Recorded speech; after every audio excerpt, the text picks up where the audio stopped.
किन सूरतों में रोज़ा बरकरार रहता है और कौन सी ऐसी सूरतें हैं जिनमें कज़ा या कफ़ारा लाज़िम आता है। सुबह उठ नहीं पाते और बगैर सहरी के रोज़ा रख लिया, इसकी क्या शरई हैसियत है? क्या ये जायज़ है? इवन एक रवायत है जिसमें हुजूर ने फरमाया कि हमारे और यहूद व नसारा के जो रोज़े हैं ना, उनमें फ़र्क ही सहरी का है। सही। आदमी बहुत सारा ज़िक्र का वक़्त, इबादत का वक़्त ज़ाया कर देता है। इवन कई इबादत अगर फ़र्ज़ नमाज ही रह गई है, फिर तो आप वो जो सोना है वो तो प्रॉपर गुनाह हो गया ना उसका। कि अगर जिस्म से इतना खून निकाल लिया कि कमज़ोरी लाहिक हो गई जी। और उस कमज़ोरी की वजह से बेहोशी और कुछ खिला के बंदे को जगाना पड़ा, हुँ। तो ज़ाहिरी बात है वो कमज़ोरी उसको रोज़ा तोड़ने की तरफ ले जा रही है। ठीक है सर, एक प्रोसेस किया जाता है डायलिसिस का, उस सूरत में रोज़े पे क्या असर पड़ता है? तो उससे क्या रोज़े पे कोई असर नहीं पड़ता? रोज़ा टूटता नहीं है? क्योंकि हम कहते हैं कि कान का भी रोज़ा है, आँख का भी रोज़ा है, सिर्फ़ मुँह का रोज़ा या पेट का रोज़ा नहीं है। ऐसी चीज़ पर नज़र पड़ जाए जो फ़ुहश है, जी। ठीक है ना? तो उस अमल को देखने की बुनियाद पर रोज़ा तो नहीं टूटेगा, लेकिन गुनाह का बाइस लाज़मीन ठीक होगा। है। लेकिन देखिए, जब हम फ़ोश मुआ देखेंगे, हमारे जज़्बात उभरेंगे, तो इस सूरत में अगर हम इजैकुलेशन की तरफ जाते हैं, हमें इंज़ाल हो जाता है, तो फिर रोज़े का क्या हुक्म है? ये बिल्कुल ऐसे ही है जैसे आदमी दिन के वक़्त सो गया और उसने कोई बुरा ख्वाब देखा, वेट सही। ड्रीम्स जिनको कहते हैं, देखा और उसके बाद उसको इह्तिलाम हो गया। उसने मास्टरबेशन नहीं की। बिस्मिल्लाहिर्रहमानिर्रहीम। इब्तिदा है रब्बे ज़ुल जलाल के बाबरकत नाम से, जिसने सदाए कुन से इस कायनात रंग बू को वजूद बख्शा। दुरूद व सलाम उस ज़ाते ख़त्म रसुल पर कि जिनका इश्क मुर्दा दिलों को ज़िंदगी अता करता है। हमें देखने और सुनने वाले मुअज़्ज़ज़ नाज़रीन, अस्सलामु अलैकुम। अल बुरहानिया स्टूडियो इस्लामाबाद की हफ्तावार नशिस्त से मैं हूँ आपका मेज़बान मोहम्मद ज़ुल्करनैन सरवर। नाज़रीन, हम रमज़ानुल मुबारक की बाबरकत घड़ियों से फैज़ याब हो रहे हैं और दिन भर रोज़े का अहतमाम करते हैं। लेकिन रोज़मर्रा ज़िंदगी में हमें रोज़े के मुतल्लिक़ मुख्तलिफ़ अहकाम और मसाइल का सामना रहता है कि किन सूरतों में रोज़ा टूट जाता है, किन सूरतों में रोज़ा बरकरार रहता है और कौन सी ऐसी सूरतें हैं जिनमें कज़ा या कफ़ारा लाज़िम आता है। अपने इन्हीं सवालात और मसाइल के साथ हम अपने मुअज़्ज़ज़ मेहमान सैयद ज़ैन तारिक अल बुरहानी शाह साहब की तरफ बढ़ते हैं, ताकि हम अपने मुस्नद जवाबात हासिल करके अपने रोज़े को महफूज़ बना सकें। अस्सलाम वालेकुम सर। वालेकुम अस्सलाम व कैसे हैं रहमतुल्लाह। सर आप? अल्हम्दुलिल्लाह बिल्कुल ठीक। अच्छा सर, जैसा कि आज हमें अल बुरहानिया स्टूडियो की तरफ से जो मौज़ू दिया गया है, वो रोज़े के मुतल्लिक है, रोज़े के अहकाम व मसाइल। तो सबसे पहले आप थोड़ा-सा हमें रोज़े का तारुफ़ करवा दें और रोज़े की जो शरई हैसियत है वो क्या है? बिस्मिल्लाहिर्रहमानिर्रहीम। सल्लल्लाहु अला सय्यिदिना मुहम्मदिन व अला आलिहि व सहबिहि अजमईन। रोज़ा जो है, दीन इस्लाम के जो 5 बुनियादी अरकान है ना, जी। तो ये जो रोज़ा है जिसको कुरान पाक में सौम कहा गया है, ये उनमें से एक है। अब सही। अल्लाह सुब्हानहू व तआला ने जहाँ पर रोज़े के हवाले से जो आयत नाज़िल फ़रमाई, तो जो इसकी फ़र्ज़ियत में जो आयत नाज़िल हुई है ना, अल्लाह सुब्हानहू व तआला ने फ़रमाया, या अय्युहल्लज़ीना आमनू, ए ईमान वालो, कुतिबा अलैकुमुस्सियाम, तुम पर रोज़े फ़र्ज़ किए गए हैं, कमा कुतिबा अलल्लज़ीना मिन क़ब्लिकुम, इसी तरह जिस तरह तुमसे पहलों पर फ़र्ज़ किए गए थे, लाअल्लकुम तत्तकून, तो ताकि तुम परहेज़गार बन जाओ, मुत्तकी बन जाओ। तो जी। पता ये चला कि ये पिछली शरीयतों में भी रोज़े आए हैं, नबी अलैहिस्सलातु वस्सलाम की उम्मत पर भी इसको फ़र्ज़ किया गया। और इसका मकसद क्या है? दिल को तक़वा से भर देना। तो जहाँ ये पता चला कि इनका मकसद तक़वा है, वहीं पता चलता है कि ये रोज़े जो हैं, फ़र्ज़ की हैसियत रखते हैं। जैसे सही। इस्लाम के बुनियादी 5 रुकन जब नबी अलैहिस्सलातु वस्सलाम ने बयान फ़रमाए ना, तो वहाँ पर कलमा, नमाज़, उसके बाद रोज़ा है, सही। ठीक है? ठीक। फिर ज़कात और फिर हज। और इसी वजह से रोज़े को एक इंतहाई अहम हैसियत हासिल है दीन इस्लाम के अंदर। अच्छा सर, ये आपने बता दिया मुख्तसर सा तारुफ़, लेकिन ये बताइए कि रोज़ा किन-किन अफ़राद पे वाजिब है? किस उम्र में जाके ये इंसान पे फ़र्ज़ होता है? जी, बिल्कुल। ये बड़ी अहम बात आपने पूछी है, जी। क्योंकि जब अल्लाह सुब्हानहू व तआला ने रोज़े को फ़र्ज़ किया, तो उसकी फिर बाउंड्रीज़ भी बताई कि किन जी। शराइत के साथ रोज़ा जो है वो किसी आदमी के ऊपर लाज़िम होता है। तो देखें, मुशरिक के ऊपर तो रोज़ा नहीं है, ईमानदारों पर है। तो सबसे जी। पहली शर्त जो है वो है इस्लाम, यानी आदमी मुसलमान होना चाहिए। दूसरी चीज़, इसके लिए जो दूसरी शर्त आती है, टोटल 6 शर्तें हैं। सही। ठीक है। पहली इस्लाम, इस्लाम। दूसरी शर्त ये है कि वो आदमी जो है वो बालिग हो। सही। नाबालिग के ऊपर कोई शरई अमर लाज़िम नहीं होता। जब वो सही। बलूगत पा जाता है, तो उसके बाद फिर नमाज़, रोज़ा, तमाम अहकामात उसकी जानिब मुतवज्जह हो जाते हैं। तो दूसरी शर्त क्या है कि वो बालिग होगा। सही। तीसरी शर्त है वो आकिल भी हो, यानी एक आदमी है वो मजनू है, जी। दीवाना है, तो उसके ऊपर रोज़ा लाज़िम नहीं होता। यहाँ पर फुक़हा ने इसके हवाले से गुफ्तगू की है कि अगर वो नशा करता है और उस नशे की वजह से उसके ऊपर ऐसी कैफ़ियत आई है कि उस जुनून की कैफ़ियत में चला गया है, तो जब वो ठीक होगा तो उसके बाद वो रोज़ों की क़ज़ा करेगा, उस पर लाज़िम है। लेकिन एक सही। आदमी पैदाइशी पागल है या वो मजनू है, तो उस दीवाना है, उसके ऊपर रोज़े लाज़िम नहीं होते। तो ये जी। तीसरी शर्त है। चौथी शर्त जो है वो कुरान पाक में जो शहर रमज़ान अल्लज़ी उन्ज़िला फ़ीहिल कुरान हुदल सही, लिन्नास व बय्यिनातिम मिनल हुदा वल फ़ुरक़ान, जहाँ सही, पर है कि ये शहर रमज़ान है जिसके अंदर ये कुरान को नाज़िल किया गया जो लोगों के लिए हदायत और फ़ुरक़ान है। फिर अल्लाह ने वहीं पर ये बयान फ़रमाया फ़मन कान मिनकुम मरीदन, जो तुम लोगों में से किसी बीमारी में मुब्तला है। तो जी, ये चौथी शर्त है कि जो सही, शख्स बीमार होगा उसके लिए रोज़ा नहीं है, यानी सही, उसका सेहतमंद होना लाज़मी है। ठीक है, अगर बीमार है और बीमारी के अंदर भी थोड़ी-सी ना वो आप देख लें कि ना मेयार है, एक आदमी को लग रहा है कि मैं बीमार हूँ, सही, ठीक है, वैसे वो ठीक-ठाक है, उसको लग रहा है मैं बीमार हूँ, तो ये चीज़ काबिल कबूल नहीं है। उलमा ने इसके हवाले से जो मेयार बयान किया है, आप उलमा लिखते हैं कि या तो अलामत पाई जाए कि आदमी बीमार होने की, मिसाल के तौर पे उसको पहले से मालूम हो रहा है कि ना मुझे बुखार है, अगर मैं रोज़ा रखूँगा तो ज़ाहिर बात है दुआ नहीं ले सकूँगा, या ठंड है और मैं बीमार हूँ, बुखार मुझे चढ़ रहा है। सो अलामत का पाया जाना लाज़मी है, एक तो ये चीज़ है। सही, या उसको तजर्बा हो, तजर्बा ऐसे जैसे अब शुगर का मरीज़ है, उसको पता है जब भी मैं खाली पेट रहता हूँ, तो जी, मेरी शुगर हाई हो जाती है। या उसको ऐसे किसी न किसी इश्यू का पता हो, तो उसका पास्ट का एक तजर्बा हो के फ़ास्टिंग करने से मेरे अंदर ये प्रॉब्लम आती है। ये दूसरी अलामत है बीमार होने की। और सही, तीसरी ये है कि अगर ये दोनों सूरतें नहीं हैं, लेकिन एक काबिल और पुरएतमाद जो डॉक्टर है, तबीब है, वो आपको ये बता दे कि अगर आपने रोज़ा रखा तो ये आपके लिए नुकसानदेह होगा, यानी जी, आपको खतरा है, आपकी सेहत को, आपकी जान को। उस सूरत में ये आदमी बीमार कंसीडर होता है, ये तंदुरुस्त शुमार नहीं होगा। सही, ऐसे शख्स के ऊपर रोज़ा रखना लाज़िम नहीं है। और यहाँ ठीक है, पर ये बात भी लाज़मी समझ लें कि अगर एक ऐसा शख्स है जिसकी सेहत की उम्मीद बाकी है, तो वो रोज़ों का फ़िदिया नहीं देगा, बल्कि वो कज़ा करेगा बाद में। सही, और ठीक ऐसा है, शख्स जिसके सेहत की उम्मीद ही ख़त्म हो चुकी है, बहुत बूढ़ा हो चुका है, या शुगर या ऐसे कुछ अमराज़ हैं जिसकी वजह से अब आप ना कह सकते हैं कि कभी भी अब ये नहीं है, उसके लिए चॉइस ही नहीं रहेगी, चांस ही नहीं है ठीक होने का, तो वो बेचारा भी अब रोज़ों का फ़िदिया देगा। उसके अलावा बाकी कोई भी फ़िदिया नहीं देगा। सही, 4 शर्तें हुईं। जी, 5वीं शर्त ये है कि वो आदमी मुकीम हो। मुकीम का मतलब ये है कि वो सफ़र पर ना निकला हो।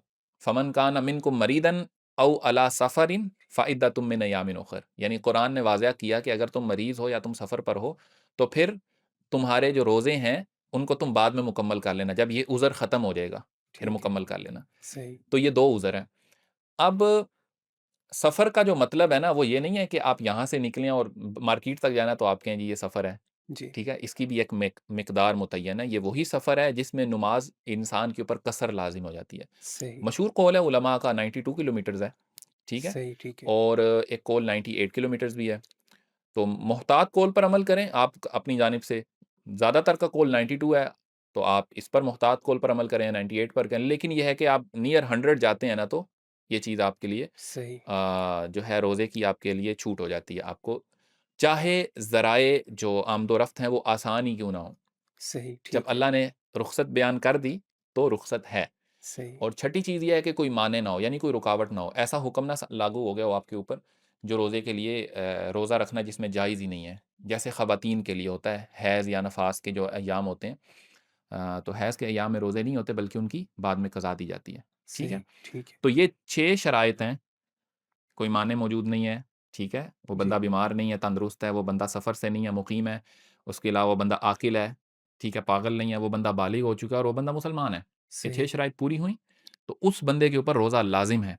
इन तमाम सूरतों की मौजूदगी में अगर उसने रोज़े को छोड़ दिया, तो उसके ऊपर उनकी क़ज़ा लाज़िम है। और अगर रोज़ा रख कर तोड़ दिया, तो सही, फिर क़ज़ा भी लाज़िम होगी और कफ़ारा भी लाज़िम होगा, ठीक सही, है? ये 2 ठीक अलग है। चीज़ें। कफ़ारे की क्या है मिक़दार है? क्या उसका देखें, क़ज़ा का तो मतलब साफ़ है जी, बिल्कुल, कि आपने उस रोज़े के बदले एक रोज़ा रखना है। लेकिन अगर कज़ा की जानिब आते हैं, तो अल्लाह सुब्हानहू व तआला ने कुरान पाक में हुक्म नाज़िल फरमाया कि वो बंदा 60 रोज़े रखेगा मुसलसल। सही है, अगर उसने जानबूझकर अमदन इन तमाम शराइत की मौजूदगी में फिर अमदन रोज़ा रख कर तोड़ दिया, सही, ठीक ठीक है, है? तो क्या होगा कि अब वो उनके लिए 60 रोज़े रखेगा और इन रोज़ों में तसलसल होना लाज़मी है। ठीक, अगर वो एक रोज़ा भी बीच में से उसने नहीं रख पाया, तो दोबारा से 60 पूरे सही, करेगा। ठीक है, और दूसरी सूरत जो इसकी निस्बत आसान भी है, उसमें जिस्मानी मशक्कत कम है, वो ये है कि वो 60 मिस्कीनों को 2 वक़्त का खाना खिलाएगा। सही, ठीक ठीक है? है, या एक ही मस्कीन को 60 दिन तक 2 वक़्त का खाना खिला दे, इससे भी हो जाएगा। और ये भी है कि 60 मिस्कीनों को सदक़ाए फ़ितर के मुताबिक, यानी जो 1 रोज़े का फ़िदिया होता है, जी, उसके मुताबिक खाना दे दे। वो आपको मालूम है पौने 2 किलो गंदुम का रेट होता है, या साढ़े 3 किलो, यानी निस्फ़ सा गंदुम हो ना, तो वो पौने 2 किलो बनती है, तो आप सही, नियर कर लें 2 किलो। ठीक है। तो जो मार्केट रेट चल रहा है, वो 1 दिन के 1 फ़िदी है, तो आपने 60 मिस्कीनों को देना है या एक ही मिस्कीन को वो 60 दिनों का आपने वो सही। दे दिया, तो आपका कफ़ारा जो है आपके ज़िम्मे से साक़ित हो जाएगा। ठीक है। जी सर, आपने इसको बहुत अच्छे तरीके से एक्सप्लेन किया है। मुझे ये बताइए कि कोई एक ऐसा असूल या कोई एक ऐसा ज़ाब्ता बता दें, जो रोज़ा टूटने के लिए लाज़िम आता है, हुँ, जिसकी मौजूदगी में रोज़ा हर हाल में टूट जाता है। क्या शरीयत ने कोई ऐसा असूल बताया है हमें? बिल्कुल। कुरान मुक़द्दस में रोज़ा मुकम्मल करने के लिए जो सुबह से शाम तक का हुक्म है ना, फ़जर से लेके गुरूब आफ्ताब तक, यानी सुम्मा अतिमुस्सियामा इलल लैल, इस दौरान जो 2 चीज़ें मना की गई हैं, खाना-पीना सही। और अम्ल ज़ौजियत करना यानी जमा करना, ठीक है। सही है? अब ये 2 चीज़ें ऐसी हैं जिससे रोक दिया गया दिन के दौरान। इनमें से बिलमाना से मुराद ये है, मिसाल के तौर पे खाना खाने के ना कुछ रास्ते हैं। जैसे खाने को मैदे तक पहुँचाने के लिए या दिमाग तक पहुँचाने के लिए उलमाए किराम ने लिखा है, अगर कोई ऐसे रास्ते से दाखिल हुआ, जैसे कान से आपने दवाई डाल ली, नाक से डाल ली और उसके अलावा मुँह से कोई दवाई खा ली और उसके सही। अलावा वो जो सबीलैन है, यानी जिनसे आप पेशाब खारिज होता है या जो वो जो सही। इखराज के रास्ते हैं दोनों। अगर इन रास्तों से, ये ऐसे रास्ते हैं जिनका रास्ता मैदे तक जाता है, यहाँ सही। से कोई दवा दाखिल की, ठीक है? या कहीं से आपने खुराक को दाखिल किया, खा लिया या कोई दवा दाखिल की, तो इस सूरत में आपका रोज़ा टूटेगा और इसके अलावा अगर जमा की सूरत पाई गई, तो सही। रोज़ा टूट जाएगा। ठीक है। अदरवाइज़ और इन तमाम चीज़ों का अमदन होना, सही। ठीक है ना? अमदन होना, अमदन का मतलब है, ये मैं आपको समझा दूँ फिर आगे ताकि बहस में मुश्किल ना सही। पैदा हो। अमदन होता है बंदे को याद है रोज़ा है, बंदा जी। जानबूझ के खा लेता है या बंदा जानबूझ के किसी औरत के साथ मुब्तला हो जाता है, सही। अपनी बीवी के साथ। तो ये सूरत-ए-हाल जो है, इससे रोज़ा टूटेगा। सही। और दूसरा है ठीक है। गलती से भी रोज़ा टूट जाएगा। सिर्फ़ एक सूरत है, उसने खा पी लिया या ऐसा अमल किया, जमा कर लिया, उसका रोज़ा नहीं टूटेगा, वो है उसको भूल गया। भूलने में और गलती करने में फ़र्क है, ये याद रखना है आपने। सही। ठीक है। गलती क्या ये बात है कि आपको पता है मेरा रोज़ा है, आपने कुली की और पानी हलक से नीचे उतर गया, रोज़ा ख़त्म, ठीक है? सही। ये आपने गलती से किया। लेकिन अगर आपको याद ही नहीं है, आपने पूरी बोतल पी ली, बाद में याद आया या किसी ने याद दिलाया, तुम्हारा तो रोज़ा है। अब इस सूरत में रोज़ा नहीं टूटा। तो भूलना जो है, सही। ठीक है। उसकी बुनियाद पर नहीं, आमदन और गलती से, और अगर किसी ने ज़बरदस्ती भी खिला दिया ना, रोज़ा ख़त्म हो जाता है। तो ये 3 सही। सूरतें हैं कि समझ आ गई आपको पूरी बाउंड्रीज़? जी, बिल्कुल। खाना-पीना और अम्ल हाँ। ज़ौजियत करना, इनकी कोई भी सूरत पाई जाएगी ना, सही। ठीक तो है। आपका रोज़ा टूट जाएगा। ठीक है। तो अच्छा सर, हम अपने जो मसाइल हैं रोज़े के मुतल्लिक़, उनका आगाज़ सुबह सहरी से करते हैं। तो सबसे पहला जो मसला हमें अक्सर जिसका सामना रहता है कि हम सुबह उठ नहीं पाते और बगैर सहरी के रोज़ा रख लिया। इसकी क्या शरई हैसियत है? क्या ये जायज़ है? हाँ, सहरी के बगैर अगर रोज़ा रख लिया, तो इसका छोटा-सा जवाब दूँ कि ये जायज़ है। सही। रोज़ा हो जाता है, ठीक है। लेकिन सहरी करना रोज़े के लिए क्योंकि शर्त नहीं है। सही। लेकिन ये उसके मुस्तहब्बा सुन्नतों में से है, यानी नबी अलैहिस्सलातु वस्सलाम ने सहरी करने पर उभारा है। आपने सही। फरमाया कि सहरी किया करो, इसमें बरकत होती है। इवन एक रवायत है जिसमें हुज़ूर ने फरमाया कि हमारे और यहूद व नसारा के जो रोज़े हैं ना, उनमें फ़र्क ही सहरी का है। यानी सही। हम सहरी करते हैं, वो लोग सहरी नहीं करते हैं। सही। सो हमें इस चीज़ का ख़्याल रखना है कि हम लोग सहरी को ज़रूर करें, और सहरी का ये मतलब नहीं है कि बहुत ज़्यादा रोटी खानी है। सही। ठीक है? होता है ना, बाज़ औक़ात आदमी कहता है, यार मेरा ना मिज़ाज नहीं है इस टाइम ना। तो अब सहरी का टाइम मैं आपको बता दूँ, जब निस्फ़ शब गुज़र जाती है ना, उसके बाद आपका सहरी का टाइम स्टार्ट हो जाता है। सही। सही है? और उसमें चंद खजूरें खा लेना ना, आपको ठीक है। सहरी की बरकत आपको अता हो जाएगी। चंद खजूरें भी खा ली। सही। वो पेट भरकर खाना लाज़मी नहीं है। तो ठीक सहरी है। लाज़मी किया करें, चाहे थोड़ी-सी करें, लेकिन अगर सहरी रह गई या आप सोए रह गए, लेकिन इंशाअल्लाह आपका रोज़ा हो जाएगा, रोज़े के बाकी लवाज़िमात को पूरा करें। सही। ठीक है सर। उसके बाद फिर जो अगला हमारा काम होता है, हम सोने की तरफ जाते हैं और फिर हमारा प्लान होता है कि हमने सारा दिन सोना है। तो ये जो मुसलसल सोना है या सारा दिन सोकर रोज़ा गुज़ारना, इससे कोई रोज़े की फ़ज़ीलत में कमी आती है, या ये नॉर्मल है? देखें, नॉर्मल तो नहीं कह सकते, ठीक है। लेकिन फ़ज़ीलत में कमी लाज़मन आती है। यानी कि सही। एक प्लान है, रोज़े का एक मकसद है। ये आपने जो बात की है ना, ये वाक़ई हमारी रूटीनों में बहुत ज़्यादा है कि हम सारी रात जागते हैं, सारा दिन सोते हैं। जी, ऐसा ही है और बिल्कुल। वो ज़ोहर की नमाज़ भी कई दफ़ा रह जाती है या आखिरी वक़्त में जाकर पढ़ रहे होते हैं। ठीक है, नमाज़ को वक़्त पर हासिल कर लिया, रोज़े के मवाने यानी कि जिन चीज़ों से रोज़ा टूटता है, वो उनमें से कोई चीज़ आपको लाहिक नहीं हुई, तो ज़ाहिरन तो सारे अमाल आपने पूरे कर दिए। लेकिन जहाँ तक ताल्लुक है अल्लाह सुब्हानहू व तआला के ज़िक्र का, और दिन के वक़्त जो पेट भूखा रहता है, उससे जो आपको उस तकलीफ़ को बर्दाश्त करने का और अल्लाह सुब्हानहू व तआला ने जो चीज़ आपके लिए मना की थी, जैसे अब खाना चीज़ है, पीना एक जायज़ चीज़ है। अल्लाह जी, सुब्हानहू व तआला ने दिन के वक़्त उसको मना किया ताकि हम लोग अपने नफ्स को रोकें। जी, तो वो जो हिकमत है ना, वो किसी हद तक खाली हो जाता है आदमी उससे। सही, सो ये ज़रूर कहा जा सकता है कि फ़ज़ाइल में कमी आ जाती है। सही, आदमी बहुत सारा ज़िक्र का वक़्त, इबादत का वक़्त ज़ाया कर देता है। इवन कई इबादत अगर फ़र्ज़ नमाज़ ही रह गई है, फिर तो आप वो जो सोना है, वो तो प्रॉपर गुनाह हो गया ना उसका। जी, लेकिन बहरहाल रोज़ा नहीं टूटा, सही, ठीक है ठीक ना? है, तो अगर रमज़ान में भी ये रूटीन रही तो बेशक इसमें फ़ज़ीलत में कमी आती है। सही। ठीक है सर, एक और सूरत है कि हम किसी बीमारी की तशख़ीस के लिए ब्लड टेस्ट करवाते हैं या ब्लड डोनेट करते हैं किसी को, तो इस सूरत में रोज़े का क्या हुक्म है? उसपे क्या असर पड़ता है? हाँ, ब्लड डोनेशन और या ब्लड ब्लड टेस्ट टेस्ट? के लिए देना, हाँ, इसमें भी रोज़ा नहीं टूटता। वो जो सही, असूल है, जो मैंने बताया, जी, उसमें से ये ख़ारिज नहीं है, यानी कि कोई भी उसमें से लाज़िम नहीं आ रहा। सही, आपके मैदे तक कोई चीज़ नहीं पहुँच रही। यहाँ पर एक एहतियात बताई गई है, वो ये है कि अगर जिस्म से इतना खून निकाल लिया कि कमज़ोरी लाहिक हो गई जी, और उस कमज़ोरी की वजह से बेहोशी हुई और कुछ खिला के बंदे को जगाना पड़ा, हुँ, तो ज़ाहिरी बात है वो कमज़ोरी उसको रोज़ा तोड़ने की तरफ ले जा रही है। सही, सो इतना खून निकालना दुरुस्त नहीं है, फिर वेट कर लो शाम तक, ठीक है? सही, ठीक है, अदरवाइज़ अगर बंदा हौसले में है और बंदा ठीक है और उतनी मिकदार में डॉक्टर्स को मालूम होता है, खून निकाला गया है कि कोई ख़तरा नहीं है, तो खून देने में किसी आदमी की जान बचाने के लिए कोई हर्ज सही। नहीं है, खून दे सकते हैं। तो इसमें एक और चीज़ मुझे बताइए कि अगर हम अपने दाँत साफ़ करते हैं, टूथब्रश का इस्तेमाल करते हैं या माउथ वॉश का इस्तेमाल करते हैं, उसका जायका तो सिर्फ़ मुँह तक महदूद होता है। तो क्या हम रोज़े की हालत में इसको कर सकते हैं? हाँ, इसके हवाले से उलमाए किराम फरमाते हैं, आपने ये ज़हन में रखना है कि अगर तो टूथपेस्ट करते हुए कुछ भी उसके ज़र्रात टेस्ट जो है आपके हलक से नीचे उतरता है, तो फिर तो रोज़ा ख़त्म है। सही, लेकिन अगर मुँह में रहता है, तो फिर ज़ाहिरी बात है बहुत सारी एहतियात करनी पड़ेगी। जी, तो इसलिए उलमा ने कहा है कि इससे एहतियात लाज़िम है, बचत सही, करें, यानी आप रोज़े के बाद या रोज़े से पहले कर लें। ड्यूरिंग ठीक है, रोज़ा आप मसवाक कर लें। ठीक है, लेकिन मसवाक, अगर किसी ने कर लिया और इतनी एहतियात उसने कर ली, तो बहरहाल उसका रोज़ा टूटेगा नहीं, सही, लेकिन बहुत ख़तरे की बात है, इससे ठीक बचना है, ज़रूरी है। ठीक है। अच्छा सर, जायका की बात हो रही है और खाने-पीने की बात हो रही है। लेकिन अगर हम कोई ऐसी च्युइंगम या कोई ऐसी चीज़ इस्तेमाल करते हैं जिसका कोई जायका नहीं है, लेकिन हम मुँह में उसको चुबा रहे हैं, तो उस सूरत में या आजकल जदीद दौर में हम वीलो का इस्तेमाल करते हैं, तो इन सूरतों में रोज़े पे क्या असर पड़ता है? देखिए, विलो वगैरह का हुक्म अलग है, वो नस्वार के हुक्म में आती हैं, ठीक है, ठीक है? तो इसी तरीके से जैसे सिगरेट है, ठीक है, अब सिगरेट का धुआँ हो या विलो या नस्वार का, इनके ज़रिए रोज़ा टूट जाता है। सही, इसके लिए उलमा ने सराहत की है क्योंकि जो ठीक है, बेशक वो आपको टेस्टलेस महसूस हो रही है, लेकिन उसके जो असरात हैं ना, वो आपके सलाइवा के ज़रिए आपकी बॉडी में और वो पहले ठीक मैदे है, में ही जाते हैं, फिर सही। उसके बाद वो असरात आते इवन हैं। जो इलेक्ट्रिक वेप होती है, उसका भी यही हुक्म है? हाँ, वो भी उसका भी यही हुक्म है, जब आपने सही, उसका धुआँ लिया ना, सही, ठीक ठीक है? है, तो वो धुआँ आपके मैदे में भी जाता है, तो उसके जो असरात हैं, ऐसे धुएँ से उलमाए किराम ने लिखा है कि आपका रोज़ा टूट जाता है। वैसे आपको बताऊँ, आप अगर बाहर जाते हैं, जो धूल-मिट्टी होती है, जी, बगैर कसद के अगर कुछ आ गया ना, तो उलमा फरमाते हैं वहाँ कोई मसला नहीं है।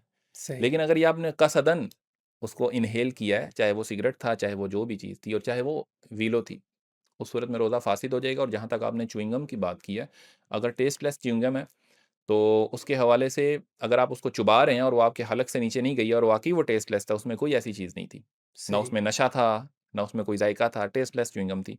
तो उस सूरत में रोज़ा जो है, ये इसके मकरूहात में से है, कुछ भी ऐसा सही, चबाना। क्योंकि इसमें भी ये हो सकता है मुमकिन कि उसमें अगर कोई ज़ायक़ा हुआ और हलक से नीचे गया, तो वो रोज़े को फ़ासिद करेगा और एहतियात लाज़िम है। तो ये बिल्कुल टूथपेस्ट की तरह ही हुआ ना, सही, हाँ, सही है बिल्कुल। एहतियात लाज़िम है। तो जी, उलमा ने कहा मकरूह है, लेकिन ये है कि रोज़ा फ़ासिद नहीं करेगी अगर मुँह में रही तो। सही। ठीक है, अच्छा सर मेडिकल के मतलब एक और सवाल कि अ, हमें क्या होती है, ठीक है, वॉमिटिंग होती है, तो उसकी भी कई सूरतें हैं। तो किन-किन सूरतों में रोज़ा टूट जाता है और किन सूरतों में बाकी रह जाता है? वो ज़रा तफ़सील से हमें समझा दें। असल में ना इसमें तफ़सील बड़ी जो है ना गुंजली का, मैं आसान कर देता हूँ, ठीक है, ठीक है? वॉमिट आना रोज़े के दौरान, अगर 3 चीज़ें उसमें पाई गई हैं ना, रोज़ा ख़त्म।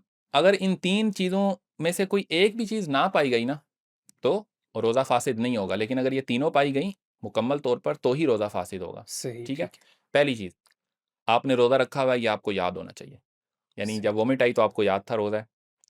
दूसरी चीज़, ये खुद ब खुद आई है, सही, ठीक है? जानबूझकर नहीं आई, खुद ब खुद आई है। तीसरी चीज़, ये मुँह भरकर आई है। मुँह भरकर आने का ना लफ़्ज़ इस्तेमाल अक्सर होता है, फ़िक़्ह की इस्तिलाह है ये, ठीक है ना? मुँह ठीक है, भर कर के आना। असल में इसका मतलब है प्रेशर से आना, सही, सही है? तो प्रेशर का मतलब ये होता है कि आप वॉमिट को रोक नहीं पाए, उस वॉमिट को, वो जो आई है, जी, बिल्कुल। उसको रोक नहीं पाए। मिसाल के तौर पे एक वॉमिट ऐसी भी होती है कि जो आती है जैसे डकार आया और उसके साथ कुछ थोड़ा-सा जो है ना गले तक आया, फिर जी, वापस चला गया, या ऐसे ही। थोड़ा-सा मुँह में आया तो उसको थू कर दें। वो मुँह जी, भरकर नहीं है। सही। मुँह भरकर वो होती है जो इतनी तेज़ होती है कि उसको रोकना मुमकिन नहीं है, वो बाहर आ जाती है। ये मुँह भरकर कै होती है। अब ये 3 में से कोई एक चीज़ भी लाहिक ना हुई, मिसाल के तौर पे आपको याद नहीं था, ठीक है ना? सही। तो आपको याद नहीं है, अब आपने जानबूझकर किया है और आई भी मुँह भरकर है, लेकिन याद ही नहीं है रोज़ा है, तो आपका रोज़ा नहीं रोज़ा टूटेगा। बाकी। ठीक है। आपको याद है रोज़ा है, लेकिन वो जानबूझकर कै नहीं की। सही। अपने आप आई है, मुँह भरकर आई है, कोई मसला नहीं है। ठीक है। आपको रोज़ा याद भी है, आपने जानबूझकर भी किया, लेकिन वो मुँह भरकर नहीं है, यानी कि वो प्रेशर से नहीं आई, वो पूरी नहीं आई, वो थोड़ी-सी आई है, तो जो मुँह में आया उसको थूक दें, आपका रोज़ा नहीं जाएगा। तो ये सही, आसान कर दूँ आपके लिए, 3 सही, चीज़ें ज़हन में रखें, इन तीनों में से कोई एक भी अगर मिसिंग है तो आपका रोज़ा फ़ासिद नहीं होता, लेकिन अगर सही, तीनों मौजूद हैं, रोज़ा ख़त्म हो जाएगा। सही। सर जैसा कि हमने शुरू में बात की कि हम हमारी रूटीन में शामिल होता है कि हम सारा दिन रोज़ा सोकर गुज़ारते हैं। तो दूसरा जो हमारा मामूल होता है हम मोबाइल पे ड्रामे देख रहे हैं, रील्स देख रहे हैं, ठीक है? अपना ज़्यादा वक़्त सोशल मीडिया पे गुज़ार रहे हैं ताकि रोज़ा अच्छे से गुज़र जाए। तो ये चीज़ कैसी है रोज़े की हालत में और रोज़े पे इसका क्या असर पड़ता है? रोज़े के टूटने ना टूटने से तो इसका कोई ताल्लुक नहीं है, जी, लेकिन ये ज़हन में रखें कि अगर आप कोई भी ऐसा मवाद देख रहे हैं, जो कि जिसमें बदनज़री हो सकती है ठीक है, और या आप अपने वक़्त को ज़ाया कर रहे हैं, तो रमज़ान के दौरान, क्योंकि रमज़ान में बहुत सारे अज़कार, इबादात की तरफ तवज्जो होना लाज़मी है। ये बिल्कुल ऐसे ही है कि अगर तो आदमी बिलावजह बैठा है यहाँ पर और किसी खुशखबरी का ऐलान नहीं है तो फिर तो दुरुस्त है, लेकिन अगर बाहर सेल लगी हो, मिसाल के तौर पे बाहर एक आदमी ऐलान कर रहा है कि अगर कोई मेरे पास आएगा तो मैं उसे इतने लाख रुपए इनाम दूँगा। जी। उसके बावजूद अगर आप अंदर बैठे हैं तो फिर आपका लॉस हो रहा है बेसिकली। सही ऐसा है? ही है ये बिल्कुल। ऐसे ही है कि रमज़ान में हर वक़्त ऐलान है आपके लिए नेकियों का, और फिर अगर आप किसी लग़्व काम में, और फिर जी, उससे भी बुरी बात अगर किसी बदनज़री के काम में मुब्तला हो गए हैं, जो कि जी, गुनाह का बाइस है, तो इससे इंसान बहुत बड़ी महरूमी का सबब है। इंसान के रोज़े के अंदर जो है, जिस चीज़ की प्रैक्टिस के लिए रमज़ान आया है, यानी कि तकवा की प्रैक्टिस के लिए, तो फिर उसका वो असल माना हासिल नहीं होता। सही। ठीक है, अच्छा सर एक तो होता है नॉर्मल रील्स देखना या हम ऐसा कोई मवाद देख रहे हैं, लेकिन अचानक हम देखते-देखते कोई ऐसी चीज़ सामने आ जाती है जो बिल्कुल बदनज़री के या एक जो लेवल है उसको क्रॉस करती है। तो उससे क्या रोज़े पे कोई असर नहीं पड़ता? रोज़ा टूटता नहीं है क्योंकि हम कहते हैं कि कान का भी रोज़ा है, आँख का भी रोज़ा है, सिर्फ़ मुँह का रोज़ा या पेट का रोज़ा नहीं है। बेसिकली हाँ, नबी अलैहिस्सलाम का फ़रमान है कि जिसने रोज़ा रखा और फिर उसने कौल ज़ूर को ना छोड़ा, यानी कि बुरे कौल कहने को ना छोड़ा, तो उसका भूखा प्यासा रहना अल्लाह के लिए कोई मायना नहीं रखता। इसी तरीके से, यानी बुरा कौल कहना या बदनज़री करना, अगर यही चीज़ें करनी हैं, तो फिर रोज़े का जो रूह है वो तो ख़त्म हो गई ना। ठीक है। तो अगर किसी ऐसी चीज़ पर नज़र पड़ जाए जो फ़ोहश है, जी, ठीक है ना? तो उस अमल को देखने की बुनियाद पर रोज़ा तो नहीं टूटेगा, लेकिन गुनाह का बाइस लाज़मी ठीक होगा, है, लिहाज़ा इन चीज़ों से बचना लाज़मी है। ठीक है। रोज़े का मकसद ख़त्म हो जाता है। हाँ, रोज़े का मकसदियत ख़त्म होती ठीक है, है, लेकिन रोज़ा टूटेगा नहीं। सही। ठीक वह है सर, आपने बयान किया कि इससे फ़ोश मवाद देखने से या इस तरह की चीज़ों से रोज़ा फ़ासद नहीं होगा, बल्कि रोज़े का जो मकसद है वो ख़त्म हो जाएगा। लेकिन देखिए जब हम फ़ोश मवाद देखेंगे, हमारे जज़्बात उभरेंगे, तो इस सूरत में अगर हम इजैकुलेशन की तरफ जाते हैं, हमें इंज़ाल हो जाता है, तो फिर रोज़े का क्या हुक्म है? हाँ, यहाँ पर ये चीज़ लाज़मी है, आपने अच्छा सवाल किया। अगर फ़ोश मवाद देखते हुए इजैकुलेशन तक बात चली जाती है, जी, तो उसमें देखना ये पड़ेगा कि अगर तो इजैकुलेशन जो है, वो फ़ोहश मवाद को देखने की वजह से है और इंसान ने ज़ाती यानी मस्टरबेशन नहीं की, सही, हाथ का इस्तेमाल नहीं किया, ठीक है, तो उस सूरत में उसका रोज़ा नहीं टूटता। ये बिल्कुल ऐसे ही है जैसे आदमी दिन के वक़्त सो गया और उसने कोई बुरा ख्वाब देखा, वेट सही, ड्रीम्स जिनको कहते हैं, देखा और उसके बाद उसको एहतलाम हो गया। ठीक तो है, वो उठकर नहा ले तो उसका रोज़ा नहीं टूटता। इसी तरीके से अगर उसने मास्टरबेशन नहीं की, सही, ये याद रखिएगा, ठीक है, और देखने से ही इंज़ाल हो गया, तो उसका रोज़ा जो है वो टूट जाएगा। यहाँ पर एक चीज़ लाज़मी याद रखें, अगर उसने मास्टरबेशन कर ली, सही, ठीक है? और अगर फ़ोहश मवाद भी नहीं देखा था उसके बगैर, अगर उसने मास्टरबेशन की, तो फिर उसका रोज़ा जो है वो टूट जाएगा, उसके ऊपर उसकी कज़ा लाज़िम आएगी। सही, कफ़ारा नहीं होगा। हाँ, यहाँ पर ये चीज़ अहम है, ठीक उसका है, कफ़ारा नहीं है। कफ़ारा इसलिए नहीं है क्योंकि जो असल रोज़ा टूटता है ना, वो प्रॉपर जमा से, यानी सेक्सुअल ताल्लुक़ कायम करने से, औरत का मर्द के साथ। सही, तो यहाँ पर वो मुकम्मल तौर पर वो माना पूरा नहीं हो रहा, सही, लेकिन उसकी एक सूरत पाई जा रही है, जो मुकम्मल सूरत नहीं है। ठीक है, सो शुबा पैदा हो गया क्योंकि अल्लाह ने जो हुक्म नाज़िल किया है वो सेक्सुअल ताल्लुक़ पर है, जो मर्द मियाँ और बीवी के दरमियान में होता है। तो वो जी, चूँकि कायम ही नहीं हुआ, तो सही, शुबा पैदा हो गया। सो उलमाए किराम ने ये फैसला किया कि रोज़ा तो टूट गया, सही, ठीक है, लेकिन क्या कफ़ारा आया या नहीं आया, तो वो उस हुक्म के लिए आया है, सही। इसके लिए नहीं आया। सो कफ़ारा उससे साक़ित है, वो सिर्फ़ एक रोज़ा रखेगा उसके बाद। अच्छा सर, आपने बताया कि रोज़े की सूरत में अगर आपको इहतिलाम होता है तो उससे रोज़ा नहीं टूटता। तो लेकिन जो हमारे गुस्ल के वाजिबात हैं उसमें ये है कि आपने कुल्ली करनी है यहाँ तक कि पानी खलक में जाए। हुँ, तो इसमें फिर बड़ी मुश्किल होती है जब हम गुस्ल कर रहे हैं तो फिर इस सूरत में हम क्या एहतियात करें कि हमारा गुस्ल भी जो उसकी वजूबत है वो ख़त्म हो जाए हुँ, हुँ। और रोज़ा भी बच जाए? देखिए, ऐसा कुछ नहीं है कि उसको हलक के अंदर तक पहुँचाना लाज़मी है, सही, ठीक है? कुली करनी है, आपके मुँह के अंदर पानी जाना चाहिए। ठीक है, नोज़ में पानी डालना है कि आपकी नरम हड्डी तक इससे नीचे-नीचे हो, ठीक है, ठीक है? नाक में पानी डालें और मुँह में डालें कि वो हलक तक ना उतरे, सही, ऊपर-ऊपर तक रहे, ठीक है। ठीक है? इवन यहाँ पर बाज़ औक़ात एहतियात बताई जाती है कि गरगरा ना किया जाए, जी, ठीक है? सिर्फ़ मुँह में पानी डालें और उसको कुली कर दें और उसके बाद पूरे जिस्म पर पानी बहाएँ, तो गुस्ल सही, के वाजिबात पूरे हो जाएँगे और आपका जो है रोज़ा भी महफ़ूज़ रहेगा। सही, ठीक क्योंकि है। फिर तो वुज़ू भी नहीं कर सकेंगे ना, जी, बिल्कुल, कुली और नाक में पानी तो वुज़ू में तो लाज़मी है, ऐसा ही है बिल्कुल, तो इस वजह से ये कोई मसले वाली बात नहीं है। ठीक है। अच्छा सर, हमारा जो अगला सेक्शन है वो देखिए इंसान हैं हम और माशरे में सर्वाइव करते हैं, अपनी ज़िंदगी गुज़ारते हैं, तो हमारी मुख्तलिफ़ किस्म की जज़्बाती वाबस्तगियाँ हो जाती हैं। वो शरई भी हो सकती हैं और गैर शरई भी हो सकती हैं। तो उसमें मुझे ये बताइए कि रोज़े की हालत में रोमांटिक चैट करना, वीडियो कॉल करना या किसी से जज़्बात भरी गुफ्तगू करना, वो शरई है तब उसकी क्या हैसियत है? अगर वो ताल्लुक़ हमारा गैर शरई है, गैर अज़दवाजी है, तो फिर उसकी क्या हैसियत है? हाँ, सबसे पहले शरई पर बात कर लेते जी, हैं। ठीक है।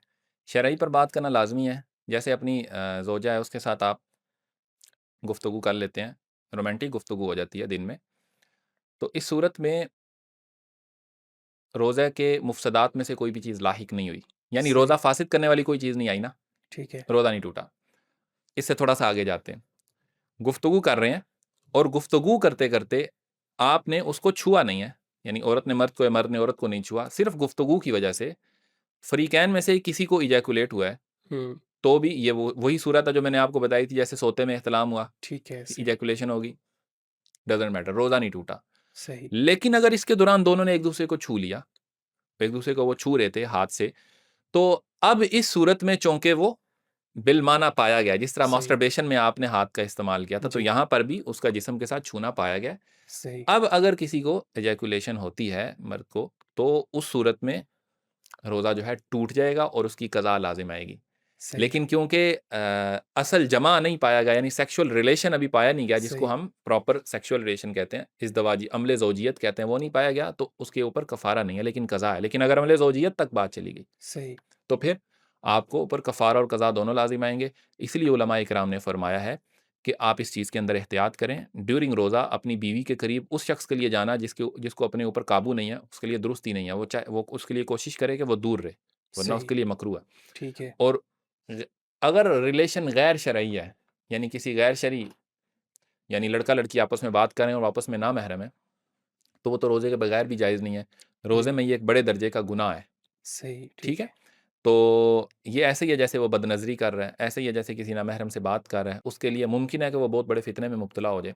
ठीक तो है, गुनाहों से बचने के लिए रमज़ान आया था, जबकि रमज़ान के अंदर ही गुनाह का रास्ता निकाल लिया हमने। सो ऐसा काम तो बिल्कुल नहीं करना चाहिए। सही, और अगर इस दौरान, गुफ्तगू के दौरान इजैकुलेशन होती है, तो वो बाकी अहकाम उसी तरह आएँगे सही, कि अगर उसमें उसका उनका छूना पाया गया है, तो कज़ा है, और अगर छूना नहीं पाया गया, सिर्फ़ चैटिंग थी, तो फिर उस सूरत में सिर्फ़ जो है आपको गुस्ल वाजिब हुआ, आपका रोज़ा भी नहीं है। सही। ठीक है सर, यहाँ पे एक और सूरत पैदा होती है कि अगर छू भी ली है या बोसो-कनार कर ली है, किसिंग कर ली है, लेकिन आपको इजैकुलेशन नहीं हुई, हुँ, तो इस सूरत में क्या हुक्म है? प्रॉपर अज़दवाजी ताल्लुक भी कायम नहीं किया, हाँ। चाहे वो शरई है या गैर शरई, लेकिन आपने उसको छू भी लिया, मस भी कर ली है, लेकिन इजैकुलेशन नहीं हुई। हाँ, नहीं फिर रोज़ा नहीं टूटेगा। सही, ठीक है, बिल्कुल, यही तो मैंने बात आपको की थी, अगर किसी आदमी को अपने ऊपर इख्तियार है ना, तो वो ठीक अपनी है, बीवी के करीब जा सकता है, उसे छू सकता है, उसको गले सही, लगा सकता है, जो भी वो इवन बातें भी कर सकता है। सही, मसला तब शुरू होता है जब काबू नहीं रहता, सही, सही है? तो इसलिए ठीक है। ऐसे सूरत में रोज़ा नहीं टूटेगा। अच्छा सर, हमने अपना तकरीबन तमाम जो सवालात थे उनके जवाबात जान लिए।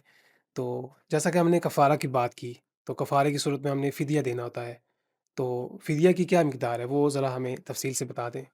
हाँ, मैंने जिस तरह मुख्तसरन शुरू में बताया था आपको, जब इंसान का रोज़ा किसी उज़र की वजह से रह जाता है, ठीक है?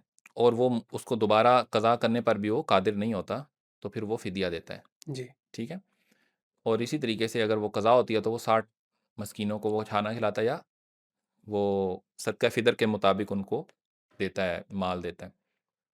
बिल्कुल जो रोज़े का फ़िदिया है, वो भी सदका फ़ितर के जितना ही है। सही। यानी निस्फ़ सा गंदुम, निस्फ़ सा जो है वो पौने 2 के करीब बराबर होता है। यानी ठीक पौने है। 2 किलो के करीब-करीब होती है। आप उसे ऐसा करें कि एहतियातन 2 किलो गंदुम का रख लें।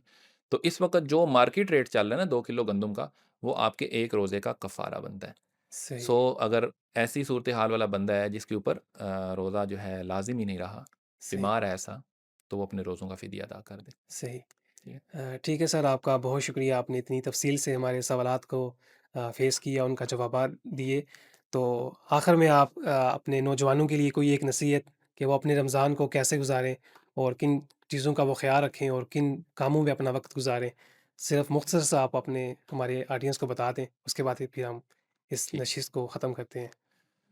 पैगाम यही है कि हम सबको चाहिए कि रमज़ान जिस मकसद के लिए आया है, वो मकसद है लअल्लकुम तत्तकून, ताकि तुम मुत्तकी बन जाओ। ये क़ल्ब के तज़किया के लिए आया है। और इंसान का जो दिल होता है वो सारा साल जो है, क्योंकि जब आदमी, ये बॉडी जो है ये ज़ाहिरी बात है, ये मट्टी से बनी है और इसके अंदर एक रूह है जो कि स्पिरिचुअल एनर्जी है। जी। तो जब हम खाना-पीना करते रहते हैं तो क्या होता है, इसकी जो जिस्मानी ताकतें और नफूस जो होते हैं वो ताकतवर हो जाते हैं। रमज़ान में ज़रा वो उसको एक टाइम मिलता है, आदमी को स्पेस मिलती है, और फिर जब आदमी का जिस्म कमज़ोर होता है तो उसके अंदर इबादत की सलाहियत बढ़ जाती है। यानी अल्लाह की जानिब रुजू का जो क़ुव्वत है वो बढ़ जाती है। रूह को टाइम मिलता है, स्पेस मिल जाती है। तो इसमें लाज़मी है कि फिर इसके जो लवाज़मात हैं उनको पूरा किया जाए। सही। यानी कि जहाँ पर हम खाने-पीने से रुक रहे हैं और जमा करने से रुक रहे हैं, वहीं पर हम झूठ बोलने से, ग़ीबत से, बुराई से, कम तोलने से, महँगाई करने से, बिल्कुल। बददयांती करने से, जो-जो हमारी फ़ील्ड है, ज़ाहिरी बात है हम सब सब एक बंदा सब चीज़ें नहीं कर रहा होता, कोई एक काम जी। ही कर रहा होता है उसमें से, हाँ, ठीक सही। है? तो जो-जो हमारी फ़ील्ड से रिलेटेड काम है, हम उसके अंदर जो अपनी जानिब से गलत कर रहे थे, उसको दुरुस्त करें। और ये जो आपने बताया कि दिन को सोना, रातों को जागना, इस रूटीन से निकलें, अपने स्लीप सही। साइकिल को ठीक करें। अल्लाह सुब्हानहू व तआला ने ये मंत अता किया, टाइम से सो जाएँ, तरावीह पढ़ने के बाद सो जाएँ, और रात के पहले आखिरी पहर में जाग जाएँ, सुबह के पहले हिस्से में, और मुमकिन हो तहज्जुद पढ़ें, नहीं तो सहरी खाएँ और उसी वक़्त अल्लाह का ज़िक्र करें। यही क़ियामुल लैल है, सही। ठीक है ना? रातों को जागना यही है कि अगर आप सोने के बाद उठ जाते हैं और उसके बाद अपने सारे का सारा दिन जाग कर गुज़ारें, अल्लाह के ज़िक्र में गुज़ारें, और अपने औकात में अपनी इबादत को बजा लाएँ, और उसके बाद फिर अल्लाह सुब्हानहू व तआला से बार-बार ये अर्ज़ करें कि अल्लाह पाक, तो इन रोज़ों को हमारे लिए तक़वे का बाइस बना और इनको कबूल फ़रमा। यही इस्तिफ़ा का पैगाम। नाज़रीन, आज की नशिस्त में हमने जाना कि रोज़ा सिर्फ़ भूखा-प्यासा रहने का नाम नहीं, बल्कि ये इंसान के लिए तक़वे के हसूल और दिल के तज़किये का बायस है और इस नेमत से हमें फ़ायदा उठाना चाहिए। आज हमने रोज़े के जदीद और अमली मसाइल पे बात की ताकि हम रोज़े को महफ़ूज़ रख सकें, और रोज़े को महफ़ूज़ रखना और इसके मकासद से मुस्तफ़ीद होना ही सबसे बड़ी कामयाबी है। आज के मौज़ू के मुतल्लिक़ आपका कोई भी सवाल हो, तो वो आप हमारी टीम से पूछ सकते हैं। उसका इंशाअल्लाह भरपूर जवाब दिया जाएगा। मिलते हैं अगले इतवार को, तब तक के लिए अस्सलामु अलैकुम।